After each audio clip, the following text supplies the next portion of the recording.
Yang hobinya bermain catur pasti suka dengan permainan ini, teman-teman. Bagaimana langkah taktikal yang sangat ambisius, teman-teman.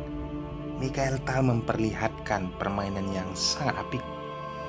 Lembit All menjadi saksi pada kejuaraan catur dunia 1985. Bagaimana keseruannya? Kita pelajari. Saya akan menganalisis jalannya pertandingan sesederhana mungkin untuk kalian dapatkan ilmunya saat bermain nanti. Tapi sebelum memulai, jangan lupa tombol subscribe dan nyalakan juga loncengnya. Selamat menyaksikan.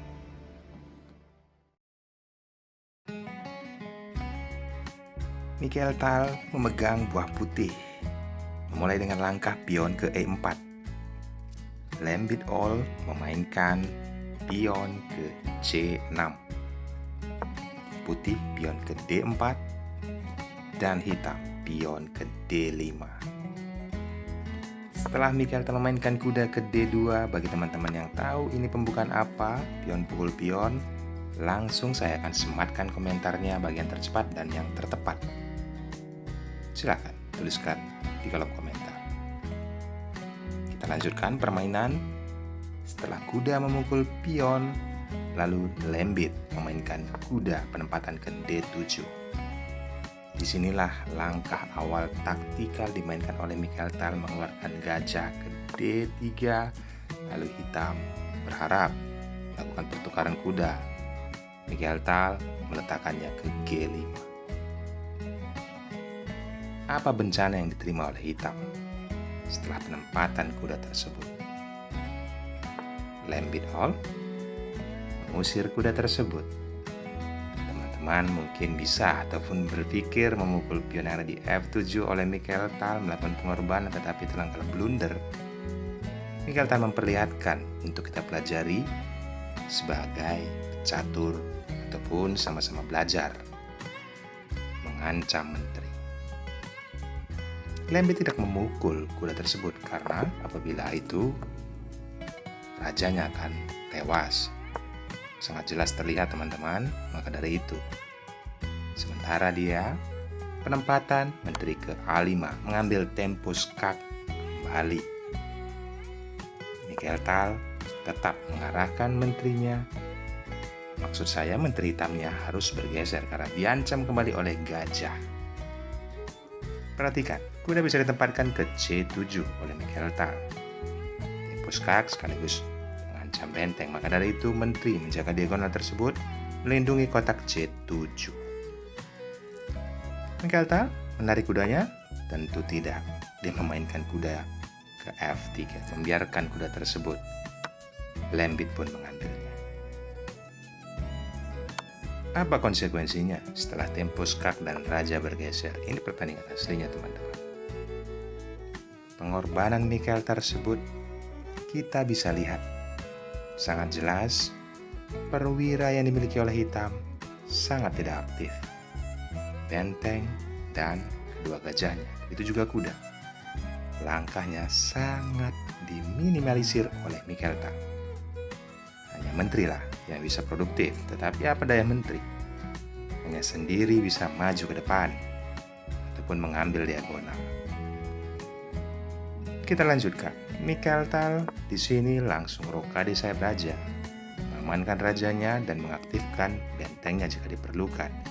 Setelah hitam mengajak pertukaran pion, mungkin kita juga bisa berpikir di posisi seperti ini, pukul saja pion tersebut dengan pion. Tetapi lain dengan Michael Tal, teman-teman. Dia tidak pukul pion tersebut dengan pion, tetapi memainkan pion ke C4. Lembit pun membalas. Pion pukul pion. Langkah Michael Tal mengorbankan kudanya. Apakah ini sebuah pengorbanan? Tentu tidak. Kalian bisa melihat jika itu terjadi, maka skak dan menteri akan tumbang. Maka dari itu, ini bisa terlihat jelas. Setelah pion dipukul oleh kuda, hitam memainkan pion ke E5, mengancam kuda tersebut. Apakah itu ditarik atau dilarikan? Tidak. Dia mengancam kembali menterinya dengan pion-pion ini tidak dilindungi oleh apapun. Maka Lembit kembali mengambil pion tersebut dengan kuda. Apa tujuan Mikaeltar, teman-teman? Menarik kuda? Tentu tidak. Ini yang dilakukan, mengancam menteri. Menteri tersebut tidak bisa lari dari pergerakan, teman-teman. Ada kuda yang mengancam ke E6, langsung skakmat. Open skak oleh menteri, bukan ke B3 kuda, tapi ke E6. Skakmat.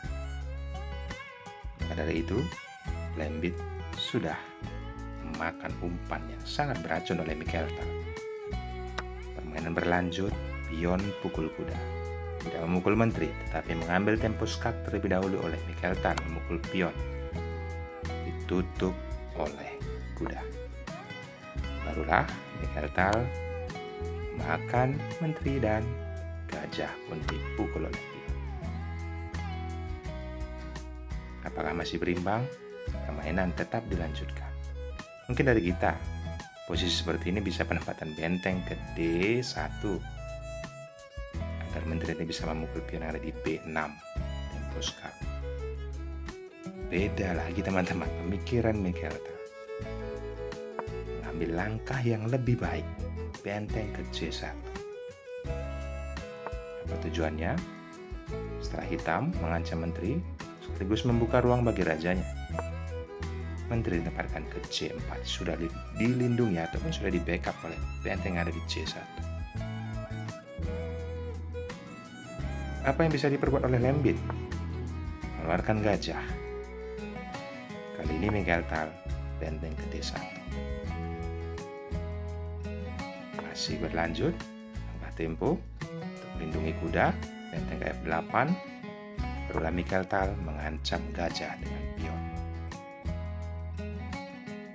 Yaps, setelah Lembit meletakkan gajahnya ke D4 dan Mikaeltar memukul gajah tersebut dengan benteng. Lembit pun menyerah. Luar biasa, teman-teman. Jika dilanjutkan ini sangat fatal. Cuman kita lihat apa tadi dampak yang diperlihatkan oleh Mikaeltar setelah dia mengorbankan kudanya dengan pion. Kita bisa pelajari, jika bisa kita terapkan saat bermain nanti, silakan.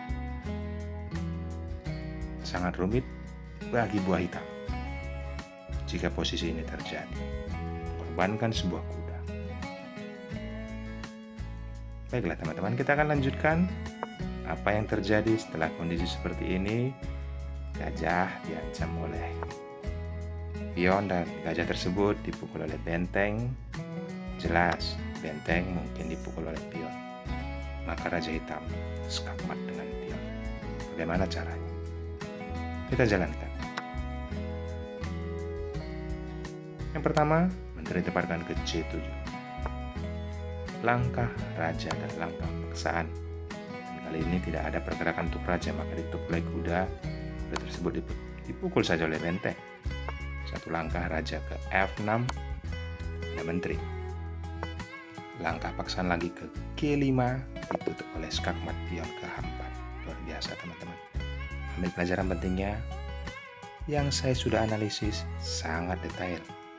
Ada langkah juga rekomendasi dari komputer. Ucapkan terima kasih kepada channel ini, cukup subscribe dan nyalakan juga loncengnya. Berikan komentar yang positif agar saya terus memberikan video-video unggulan dari pecatur dunia. Bye-bye.